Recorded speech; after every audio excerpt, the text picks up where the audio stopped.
आजकल क्या हो रहा है, ये जो कानून लाए जा रहे हैं ये सब क्या हैं? ये इस कानून की आड़ में जानते हो क्या है? ये ज़बरदस्ती पिस्टल रख के तो कह नहीं सकते चलो धर्म परिवर्तन करो। ये कानून इसलिए लाया जा रहा है कि जब मुसलमान डिटेशन कैंप में चले जाएंगे, मजबूर होंगे, और जब इनको यहाँ की नागरिकता नहीं मिलेगी, दर दर की ठोकर खाएंगे, तो मौलाना जर्जीस मजबूर होकर अपना नाम रख लेंगे जगदीश कुमार, फिर हम इनको नागरिकता दे देंगे। घर वापसी की प्लानिंग। हम ही को बेवकूफ़ समझते हो क्या? तुम लोग जिस स्कूल में पढ़ रहे हो, बच्चे हो अभी, आपको नहीं बोल रहा हूँ, मेरा इशारा इंडिया टीवी वाला होता तो समझ गया होता कि मौलाना जर्जीस इशारा किसकी तरफ कर रहे हैं। तुम जिस स्कूल में पढ़ रहे हो अभी बच्चे हो, उस स्कूल का हेड मास्टर रह चुका हूँ। ये प्लानिंग क्यों हो रही है? अब सुर बदल गए। इंशाअल्लाह इसी तरीके से इत्तेफाक बनाए रखिएगा मुसलमानों। जिस तरह हनफी, बरेलवी, शिया, सुन्नी, देवबंदी, वहाबी ये झगड़े भुलाकर एक मंच पर आ चुके हो, इसी तरीके की यकजहती रखिएगा, इत्तेफाक बनाए रखिएगा। इंशाअल्लाह अभी और सुर बदलेंगे। अभी सुर में इतना आ गया ढीलापन कि किसी के साथ डी नहीं लगेगा, डाउटफुल नहीं लिखेगा, डॉक्यूमेंट्स देने की ज़रूरत नहीं। अभी इतना सुर बदला है,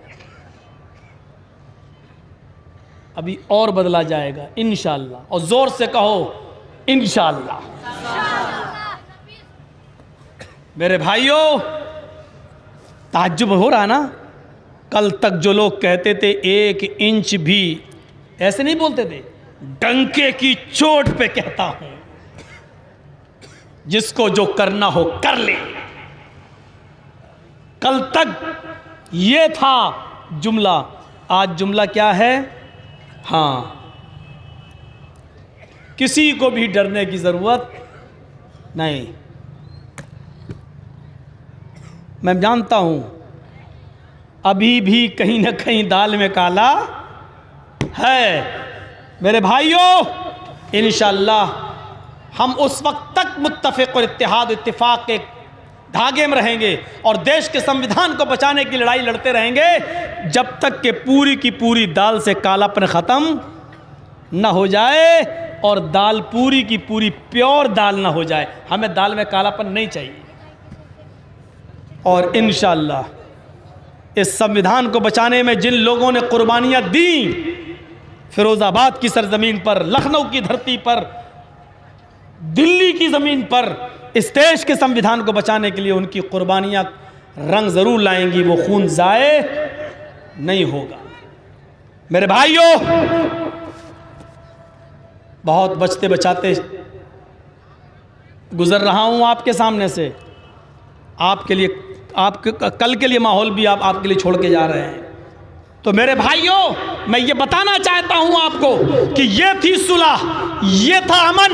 नबी अकरम ने सुलह की अमन के लिए। हम अमन के लिए, शांति बहाल करने के लिए, देश की एकता और अखंडता के लिए सारी सुलह करने के लिए हम तैयार हैं, बशर्ते ये कि वो सुलह जायज़ हो। सुकून दो। इस देश में हिंदू, मुसलमान, सिख, ईसाई हमेशा भाई भाई की तरह रहा है और इंशाअल्लाह रहेगा। ऐसी शर्त है जिसको दुनिया का कोई भी लॉ, दुनिया का कोई भी कानून, दुनिया की कोई भी ह्यूमन कमेटी, इंसानियत की कमेटी, मानवाधिकार जिसको कबूल नहीं कर सकते।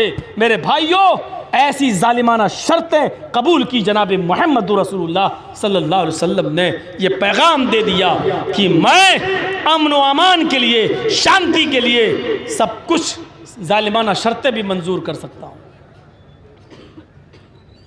लेकिन हमारे मज़हब के साथ खिलवाड़ नहीं होना चाहिए। हमें मजबूर नहीं किया जाए धर्म परिवर्तन के लिए। लकुम दीनुकुम वलिय दीन। तुम अपने खुदा की इबादत करो, मैं अपने, तुम अपने माबूद की इबादत करो, मैं अपनी। वहाँ ज़बरदस्ती नहीं चलेगी। यहाँ मैं तुम्हारी जालिमाना शर्तें मानने के लिए तैयार।